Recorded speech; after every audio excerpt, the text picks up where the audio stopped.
امیدواروں کو کاغذات نامزدگی تک جمع کروانے کی اجازت نہیں دی جا رہی ہے اور آج بھی ہمارے ایک امیدوار کے ہاتھ سے پیپرز چھین لیے گئے ہیں، گھروں پر ریڈ جاری ہے، خواتین و بچوں کو تشدد کا نشانہ بنایا جا رہا ہے، ان کو ہراساں کیا جا رہا ہے، امیدواروں کو اغوا کیا جاتا ہے، پھر کچھ دنوں کے بعد جب وہ ایک بیان ریکارڈ کروا دیتے ہیں یا پریس کانفرنس کر دیتے ہیں،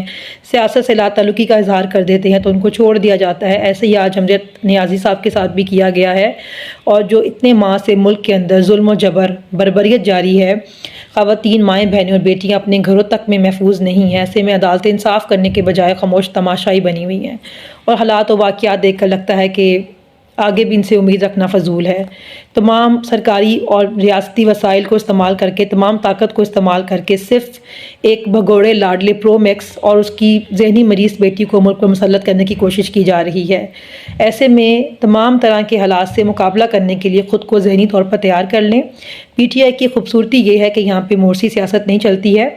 اس لیے میں ریکویسٹ کروں گی کہ زیادہ سے زیادہ امیدوار اپنے کاغذات نامزدگی جمع کروائیں، کیونکہ اس بار عوام امیدوار دیکھ کر نہیں بلکہ بلے کا نشان دیکھ کر ووٹ دے گی۔ اور میں یہ بھی درخواست کرنا چاہوں گی اپنے اوورسیز پاکستانیوں سے کہ ووٹ ڈالنے کے لیے پاکستان ضرور تشریف لائیں، اور جو لوگ کسی وجہ سے پاکستان تشریف نہیں لا سکیں گے وہ ایسے مشکل حالات میں پارٹی کو فنڈ کر کے زیادہ سے زیادہ مالی مدد کریں۔ بہت شکریہ۔ پاکستان زندہ باد۔